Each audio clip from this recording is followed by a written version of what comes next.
प्रतिपाद्या वेद प्रतिपाद्या जय जय स्वसंवेद्या आत्मरूपा देवा तूची गणेशु सकलार्थ मती प्रकाशु म्हणे निवृत्ती दासू अवधारी जोजी. सगळ्यांच्या बुद्धीचा प्रकाशक असणारा मंगलमूर्ती, विद्येची देवता असणारा, आणि आज त्याच्या साक्षीने आपण भाग्यवान आहोत. त्याच्या आशीर्वादाने संतांच्या मांदियाळीमध्ये आपण इथे आहोत. आजी सोनियाचा दिनोवर्ष अमृताचा घनू. माऊलींची ही अवस्था होती. भगवंत पाहिला, सगळीकडे दिसला. अनंत रूपे अनंत वेशे देखील म्या त्यासी बाप रखुमा देवीवरू खूण बाणली तैसी योगिया दुर्लभ तो म्या देखिला साजणी. कैवल्य साम्राज्याचे चक्रवर्ती असलेले ज्ञानराज, योगियांचा राणा, ज्ञानियांचा राजा, की समाजाने 12व्या शतकामध्ये दिलेल्या सगळ्या निंदेचं विष पचवलं, प्राशन केलं. संन्याशाची पोरं म्हणून विटंबना झाली, पण प्रवरेच्या काठावरती बसावं. आपल्या सगळ्यांना प्रसंग माहितीये, प्रेतयात्रा निघावी आणि त्या सौभाग्य त्या सती जाणाऱ्या स्त्रीला कोणीतरी सांगावं, बाई ग आयुष्याची यात्रा संपवतीयस, ज्ञानोबांच्या पाया तर पड, नमस्कार कर. म्हणून हिरवा चुडा भरलेली, हिरवा भाळी मळवट परिधान केलेली ती स्त्री ज्ञानोबांच्या पायावरती झुकली. कंकणांचा आवाज झाला आणि अर्धोन्मिलित नेत्र असलेल्या ज्ञानोबांच्या मुखातनं शब्द बाहेर पडले, सौभाग्यवती भव. ती म्हणते, माऊली हा आशीर्वाद या जन्माकरता की पुढच्या जन्माकरता? माझा पती तिकडं चितेवर आहे, मी सती जायला निघाली, आपण मला सौभाग्यवती भव आशीर्वाद देता. ज्ञानोबांनी उठावं, चितेवर निजवलेल्या त्या व्यक्तीच्या मस्तकावरनं हात फिरवावा. एखाद्या बापाने आपल्या लेकराच्या मस्तकावर हात फिरवावा तसा, एखाद्या आईने आपल्या बाळाच्या मस्तकावर हात फिरवावा तसा, आणि उठ म्हणाले, सच्चिदानंदा तू सच्चिद आनंद स्वरूप आत्मा आहेस, तुला जाता येणार नाही. झोपेतनं माणूस उठावा तसे उठले आणि मग चमत्कार झाला. नेवाशाच्या मंदिरामध्ये शब्द घुमले माऊलींचे आणि लिहिलं, सच्चिदानंद बाबा आदरे लेखकू झाला. ते नसते तर आज ज्ञानेश्वरी कदाचित तुमच्या माझ्या जवळ आली नसती. एवढे अनंत उपकार ज्ञानोबांचे की आमच्या जीवनातल्या सगळ्या प्रश्नांची उत्तरं आम्हाला या संत वाङ्मयामध्ये मिळतायत. अनेक प्रकारचं वाङ्मय माऊलींनी निर्माण केलंय, संतांनी निर्माण केलंय, आणि ज्ञानोबांच्या वाङ्मयामधला हा एक आगळा वेगळा आणि विलक्षण प्रकार विरहिणी, की जी मराठी साहित्याला दिलेली देण आहे ज्ञानोबांची. त्यानंतर अनेकांनी विरहिण्या लिहिल्या. खानदेशातल्या अलीकडच्या कवी बहिणाबाई, त्यांच्या विरहिण्या प्रसिद्ध आहेत. अनेकांनी विरहिणी नावाचं साहित्य लिहिलं, पण ज्ञानोबांची ही देण आहे मराठी साहित्याला, की गोपी भावामध्ये जाऊन परमेश्वराला आर्त गाऱ्हाणं घालावं, आर्तपणे आळवावं, त्याची याचना करावी, तळमळीने त्याला प्रार्थना करावी, त्याला बोलवावं. पडिले दूर देशी मज आठवे मानसी, मज आठवे मानसी, नको नको हा वियोग कष्ट होता ते जीवासी. काय सुंदर भाव विरहिणीतनं व्यक्त करावा. विरह शब्दामध्येच अर्थ आहे श्रोते हो. भक्तिप्रेमातली अत्युच्च अवस्था आम्हाला संतांनी दाखवून दिली, की जी स्वतः त्या अवस्थेला पोहोचले होते. आणि आम्ही प्रापंचिक माणसं भरकटलेलो आहोत, आम्हाला ती अवस्था प्राप्त करावी. सेवितो हा रस वाटितो अनेका, या न्यायानी तो ब्रह्मरस, तो ब्रह्म साम्राज्याचा आनंद जो आम्ही अनुभवला, आम्ही चाखला, तो तुम्हाला प्राप्त व्हावा याकरता संतांचं हृदय तळमळलं. बाकी त्यांना इथे येण्याची गरज काय होती हो? माऊली म्हणतात, मागील या जन्मा मुक्त झालो, मी मागच्या जन्मात मुक्त झालोय, आम्हाला इथे येण्याची गरज काय आहे? आम्ही वैकुंठीचे वासी आलो याची कारणासी, बोलिले जे ऋषी साच भावे वर्ताया. आम्ही याकरताच आलो, कारण बुडते हे जन न देखवे डोळा, येतो कळवळा म्हणून या. आणि ज्ञानोबांच्या या ज्ञानोत्तर भक्तीमध्ये म्हणजेच पराभक्तीमध्ये काय काय अनस्युत आहे बघा तुम्ही. ही जी विरहाची अवस्था आहे ना, भक्तिप्रेमातला अत्युच्च अवस्थेचा क्षण आहे, उत्कट अवस्था, ज्यामध्ये पूर्वानुराग आहे, मिलन आहे आणि पुन्हा विरह आहे. या तीन गोष्टी यामध्ये अनस्युत आहेत. भगवंताबद्दल अनुराग निर्माण होण्यापूर्वीची अवस्था, भगवंताची प्राप्ती झाल्यानंतर मिलनाची अवस्था, आणि त्यानंतर भगवंतापासून विरहाची अवस्था. या तीनही अवस्था माऊलींनी अनुभवल्या. खरं तर पूर्वानुराग निर्माण होण्याची किंवा तो प्राप्त होण्याची 4 कारणं आहेत श्रोते हो. भगवंताच्या प्रती पूर्वानुराग कसा प्राप्त होईल? त्यातलं पहिलं कारण आहे, भगवंताविषयी अनुराग निर्माण व्हायला आम्हाला पुण्याही लागते बरं का.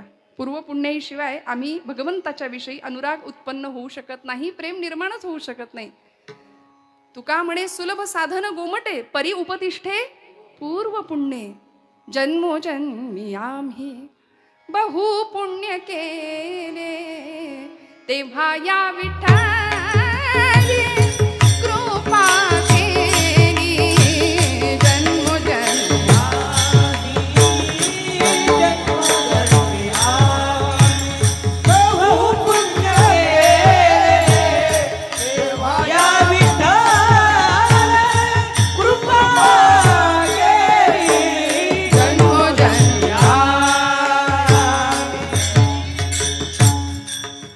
सुकृतांची जोडी म्हणून विठ्ठली आवडी, सहस्र जन्मा बोळगी जे एक वेळ मुखासी यावं. अनंत जन्मोनी पुण्य होय, पुण्य होय, अनंत जन्मोनी पुण्य होय, पुण्य होय, अनंत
संचय असावा लागेल, पूर्व पुण्याई असावी लागेल.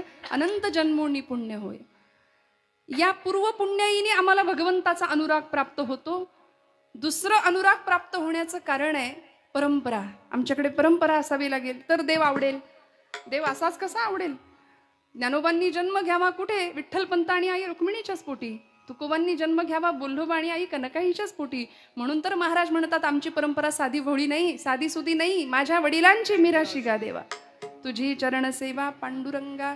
पांडुरंग परमात्मा सांगतात तुकोबा काहीतरी मागा. काय सामर्थ्य असावं परंपरेने प्राप्त झालेलं? तुकोबराय म्हणतात तुझे चरण गहाण आहेत आमच्या घरी. गाथेतला शब्द आहे महाराजांचा. तू काय मला देणार? तुझे चरण माझ्याकडे गहाण आहेत. आमच्या वडिलांची ॲसेट आहे, संपत्ती आहे. तुझी चरण सेवा करणं म्हणजे मिराशी हा शब्द तुकोबराय वापरतात. ही पूर्व पुण्याई परंपरा, या परंपरेने प्राप्त होणारा अनुराग. तिसरं कारण आहे सत्संगती.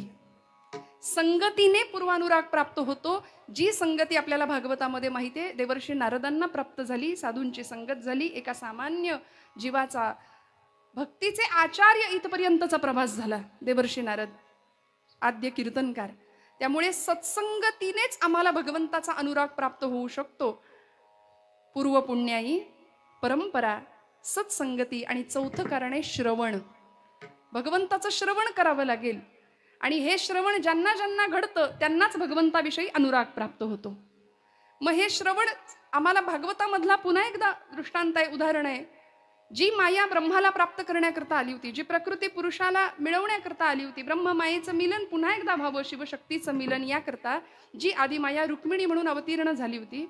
भगवान परमात्म्याचं गुणवर्णन फक्त ऐकलं. 7 श्लोकांमध्ये पत्र निर्माण करावं लागलं.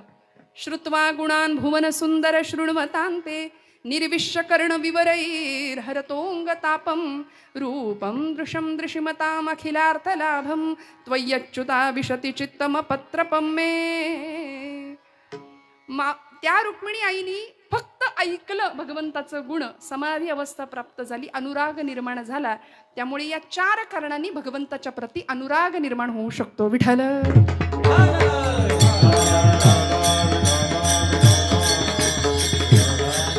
मग एकदा अनुराग निर्माण झाला, प्रेम निर्माण झालं की मग भगवंत येतो भेटायला. मग मिलनाची अवस्था आहे भक्तीमध्ये. आणि मग ती एकदा भगवंताची भेट झाली की त्यानंतरची उत्कट अवस्था भक्तीतली की जी सर्वोच्च आहे तिला विरह अवस्था म्हटलंय. तो वियोग, आणि त्या वियोगातली संतांची अवस्था आहे ना. म्हणून ज्ञानोबांनी गोपी भावामध्ये जाऊन ही विरहिणी का लिहिली असावी? गोपींचा भाव उत्कृष्ट अत्युच्च का वाटला ज्ञानोबांना? याचं कारण ही 4ही कारणं जी आता आपण ऐकली ना ती गोपींकडे होती. गोपींकडे पूर्व पुण्याई होती का? निश्चित होती. रामावतारातल्या त्या सगळ्या ऋषी होत्या, म्हणून भगवंताविषयी अनुराग प्राप्त झाला. गोपींकडे पूर्व पुण्याई होती, परंपरा होती का? तर अनंत काळापासून व्रजाच्या भूमीमध्ये भगवंताची प्रतीक्षाच सगळे करतायत, ही परंपरा आहे. तिथे संत संगत होती का? राधेचा संग गोपींना होता. आणि श्रवण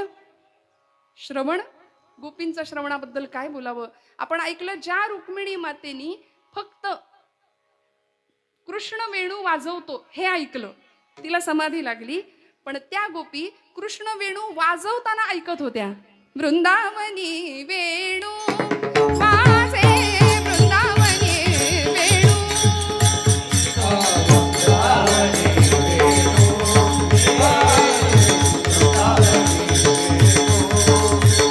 वेणू कमळाचा माय वाजे, वेणू कमळाचा माय वाजे, वृंदावनी वेणू.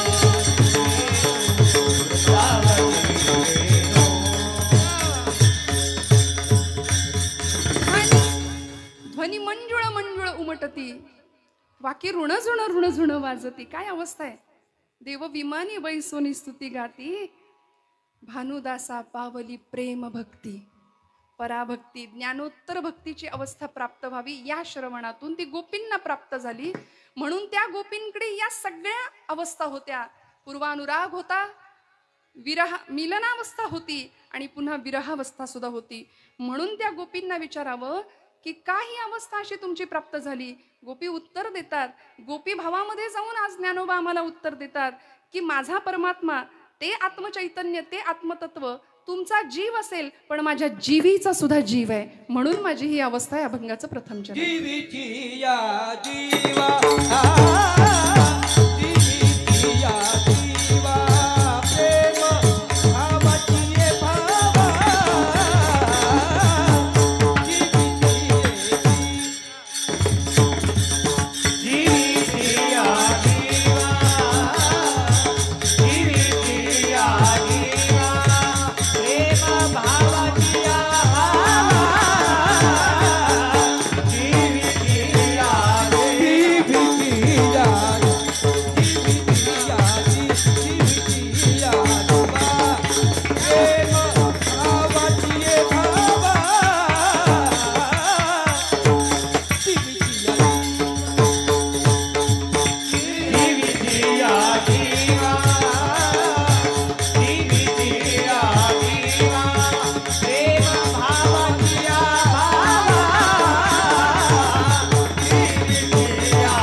प्रेम भावाची आभावा तुझ वाचुनी केशवा अनुनावडे.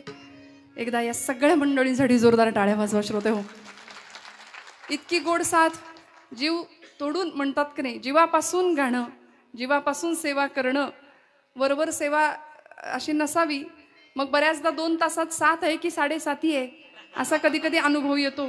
त्यामुळे अत्यंत माझ्यापेक्षा सगळ्या बाबतीमध्ये आपण सगळी मंडळी आहात, पण गोड प्रमाण, गोड चाली, गोड सेवा. आणि म्हणून हे कीर्तन आहे, हा खेळ नव्हे एकल्याचा. आपण सगळ्यांनी मिळून ही साथ देत आहे, म्हणून आपली ही सेवा मंगलमूर्तींच्या चरणावर जाणार आहे. महाराजांचं वा वा,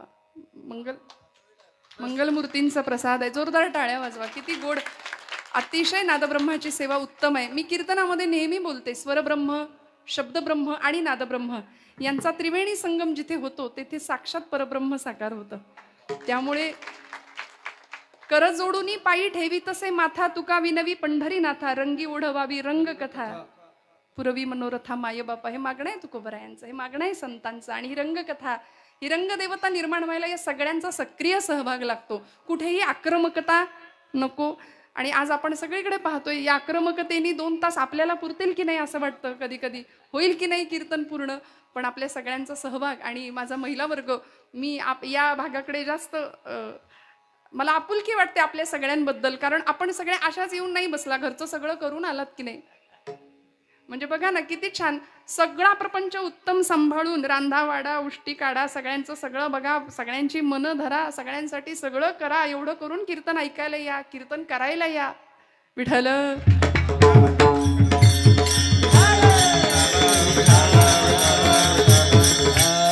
त्यामुळे या वर्गासाठी टाळ्या वाजवा तुम्ही. हे सोपं नाही हो, प्रपंच करायचाच, सगळं बघायचं आणि मग परमार्थासाठी वेळ द्यायचा. म्हणून तर जनाबाईंनी आम्हाला सोपा परमार्थ शिकवला की नाही. त्यांनी साक्षात देवळातला देव स्वयंपाकघरातच नेला. तसं आमचं सामर्थ्य आहे. दळिता कांडिता तुझं गायीन अनंता, तो जात्यावर बसायला येईल तुमच्या माझ्यासोबत सुद्धा जनाबाईंसारखा. म्हणून तो पुरुषार्थ गाजवलाय खऱ्या अर्थी. स्त्री संत असून सुद्धा जनाबाईंचा अध्यात्मातला पुरुषार्थ आहे की त्यांनी देवळातला देव स्वयंपाकघरात नेलाय. म्हणून मला महिला वर्गाचं कायम कौतुक वाटतं की आपल्या सगळ्यांचे सुद्धा मी आशीर्वाद मागणारे परमादरणीय शालिनीताई सुद्धा उपस्थित आहेत, की ते कर्तृत्व आम्हाला नाकारून चालत नाही महिलांचं. आज ज्ञानोबांनी स्त्री भावामध्ये जाऊनच ही विरहिणी लिहिली आहे बरं का, गोपी भावामध्ये जाऊनच ही विरहिणी लिहिली आहे. तसं बघायला गेलं तर सगळी सृष्टी ही प्रकृती आहे आणि परमात्मा एकटा पुरुष आहे. बाहुली सांगतात ना, अर्जुना अर्जुना तो गा भक्तू, तोची मुक्तू तोची योगू, तो वल्लभा मी कांतू ऐसे करिये. सगळं जग स्त्री रूपाने नटलंय. भगवंत म्हणतात मी एकटा पुरुष आहे. त्यामुळे ज्ञानराज माऊलींनी अशी उपासना करावी, विरहिणीच्या रूपाने स्त्री भावामध्ये गेले, गोपी भावामध्ये जाऊन भगवंताची आराधना केली, याचना केली, तळमळीनी विरहावस्था प्रगट केली. आणि याच भावामध्ये अनेक संतांनी देह पुरुषाचा मात्र अंतःकरण स्त्रीचं. कामारी कामारी कामारी होईना, कामारी कामारी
एक लाभ आहे की नवीन नवीन प्रमाण आम्हालाही मिळतात आणि आमचा अभ्यास वाढतो. विठ्ठल विठ्ठल विठ्ठल.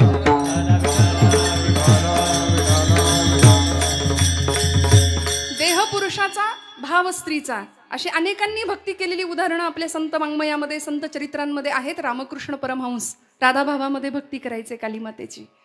मधुराद्वैताचार्य, मधुरा संप्रदायाचे अध्वर्यू असलेले गुलाबराव प्रज्ञाचक्षु संतश्रेष्ठ श्री गुलाबराव महाराज अतिशय ज्ञानेश कन्या म्हणवायचे स्वतःला, कृष्ण पत्नी म्हणवायचे स्वतःला. मीराबाई, राधा, चैतन्य महाप्रभू, अनेकांनी, आमच्या ब्रह्मचैतन्य गोंदवलेकर महाराजांचे शिष्य गुरु तुकामाई येहळगावच्या, राधाभावातली भक्ती आहे, गोपीभाव. आणि असाच स्त्री भावामध्ये परमेश्वराला आपलंसं करणं, विरहावस्था. ज्ञानोबांनी जीवीची या जीवा हा शब्द वापरलाय. मला सांगा, आपण ज्याला जीव म्हणतो, एखादी व्यक्ती देहानी या भूतलावर व्यवहार करतीये, 84 लक्ष योनी मात्रांमधून नरदेह प्राप्त होतो. सकल देहा माझी पहा हो, अति दुर्लभ मनुष्य देहो, याची या प्राप्तीचा संभवो, तो अभिप्रावो अति दुर्लभ. एकनाथी भागवत नाथबाबा सांगतात, दुर्लभातला दुर्लभ असलेला मनुष्य देह आम्हाला प्राप्त होतो. मग त्या देहाची किंमत कुठपर्यंत आहे? त्या देहामध्ये आपण सहज सांगतो की नाही, जोपर्यंत तो राम आहे तोपर्यंत. माणूस गेला की आम्ही काय म्हणतो? जीव गेला, राम गेला. म्हणून माणसं घाबरतात जिवंतपणी राम म्हणायला. विठ्ठल.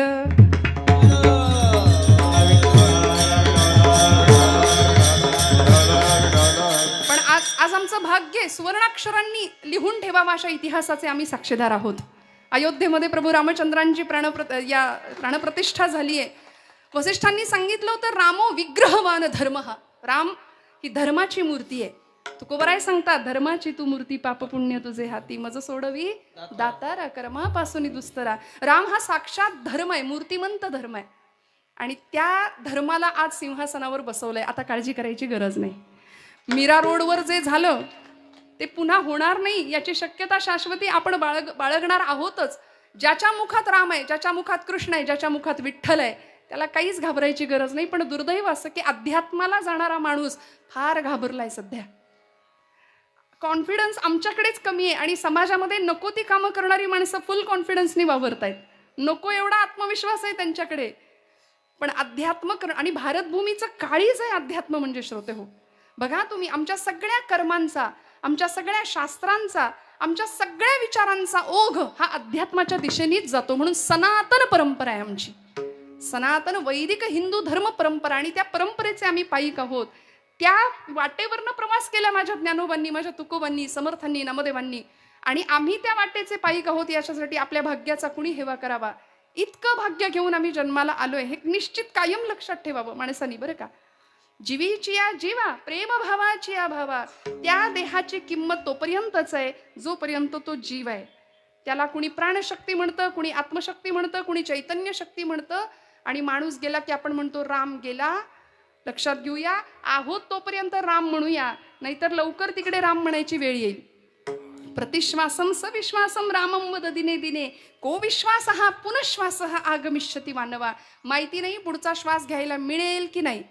खात्री आहे का हो? खरं सांगा, खात्री आहे का? काहीच नाही. वास्तविक 7 दिवसात आम्हाला जायचे. परीक्षेला सुद्धा 7 दिवसाचाच कालावधी होता. पण मला असं वाटतं की परीक्षेला ती खात्री तरी होती की माझ्याकडे 7 दिवस आहेत. आपल्याला तीही खात्री नाहीये.